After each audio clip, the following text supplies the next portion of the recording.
Бір кездері қазақ даласына ғана емес, Үндістан мен Ғиратқа дейін аты белгілі болған Салқам Жәңгір дүниеден өтісімен елдің ішінде қайтадан бей-берекетсіздік басталды. Оның қалмақ әйелінен туған Тәуке таққа отыруға әлі жас болатын. Билікті уақытша Батыр Сұлтан алып, жоңғарлармен күресті одан әрі жалғастырды. Орыс тарихшыларының өзі ауыздарынан сілекейлері шұбырып жазған бір хан болса, ол осы Тәуке хан болатын. Халық оның даналығына тамсанып әз Тәуке деп атады. Оның билік құрған заманын қазақтар ғана емес, орыс тарихшылары да қой үстінде боз торғай жұмыртқалаған заман деп атады. Оның есімін естігенде бүкіл қазақтың жүрегін қуаныш кернеп кететін. Қазақ ордасының айдаһары осы Тәуке деп жазған болатын тарихшылар. Тәуке ханзада атақты Салқам Жәңгірдің шаңырағында 1635 жылдары дүниеге келген. Ол билікке 1680 жылдары келгенде ел ағасы жасына келген болатын. Бір қызығы оның нағашы жұрты қалмақтар болатын. Нағашы атасы Күнделен тайшы жоңғарлар арасындағы ең беделді әулет саналған. Тәукенің билікке келген тұсы жоңғарлар қауіпінің үдей түсуімен тұспа-тұс келді. Ол тумысынан данышпан, сабырлы әрі салқын қанды болатын.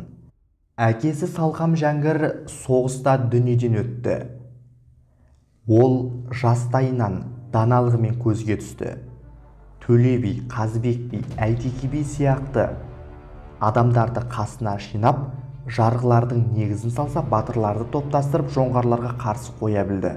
Оның билігіне бүкіл қазақтың батырлары, 300-дің билері және Көкім би бастаған қырғыздар, Сасық би бастаған қарақалпақтар, Жайма би бастаған қатағандар бағынды. Олар әр жыл сайын Күлтөбенің басында күндек кеңес құруды әдетке айналдырды. Бұл қазір біз көріп жүрген парламенттің далалық үлгісі болатын.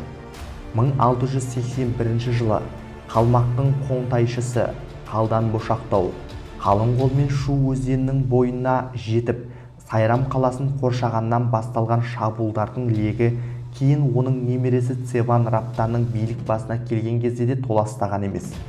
Ұсақ қақтығыстарды есептемегеннің өзінде 1711, 12, 1714, 1717 жылдары қазақ пен қалмақтардың арасында ірі шайқастар болды.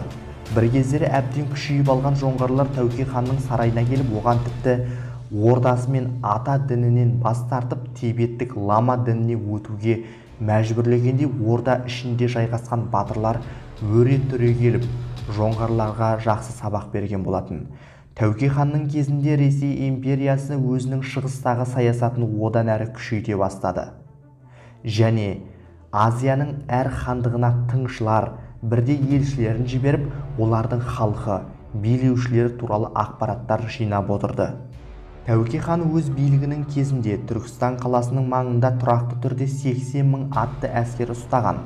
Олардан бөлек қаланың күзеті, хан күзеті өте қатты бақыланған екен. Қазақтың маңдайына біткен Абзал ханымыз Тәуке хан 1718 жылы дүниеден өткен. Оның ел жадында сақталған әз Тәуке деген есімінің өзі қандай керемет естіледі десеңші.